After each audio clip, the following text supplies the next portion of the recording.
been an engineer for over 15 years, and I decided to go into management and leadership because, for one, I felt like I was being a little plateaued at my current level of engineering, and two, I kind of was losing interest in the day to day troubleshooting and just the activities that I was involved in.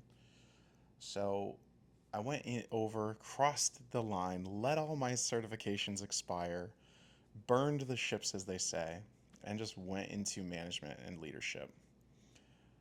I traded in my technical problems for people problems, and I really didn't know what I was about to get into.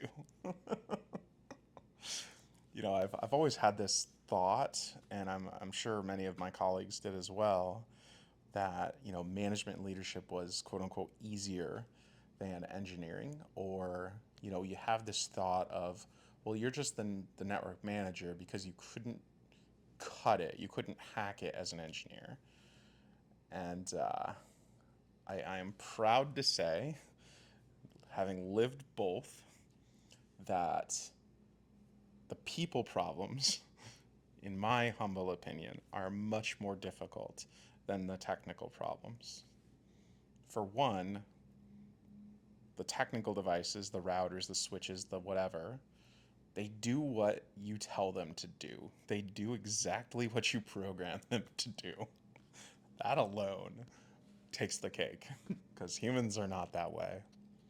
But I've really enjoyed my time growing and trying to figure out these human problems. And I got promoted this week, which was awesome. So I'm now a director, and the director title is something that, personally I'd been chasing or wanting for the last 3 years or so. I've really wanted to get into that strategic outlook and mindset just to kind of get away from the day-to-day operations to start thinking more strategically about, solving problems at a company level. So it surprised me when had my year review, all great news. I was getting promoted, and then I had this sudden sadness that fell over me, and this melancholy that when we were hearing the promotion details, they were going through all the numbers about, new salary and comp plan, bonuses, all that kind of stuff.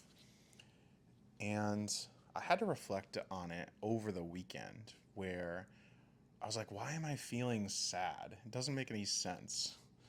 And so I've come to the realization that I was feeling sad because I was almost mourning a phase of my life. I was saying goodbye to like the operational day to day. And it sounds really weird because you think promotion good. Why are you sad? Why are you weird? And yeah, I think it's more because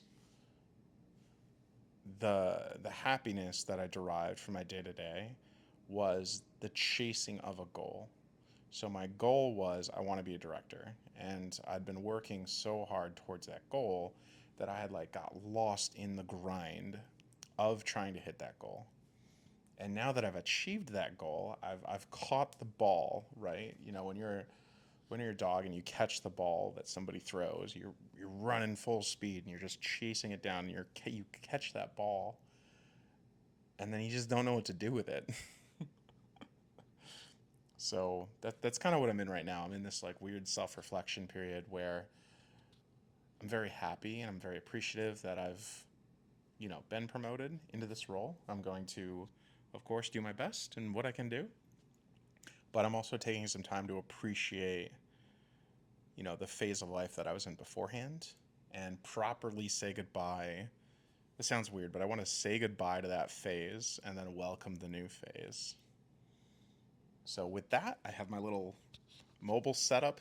I'm gonna try to maybe do more one-on-ones with y'all. Maybe spend a little bit more time reflecting on what I'm trying to do in this life.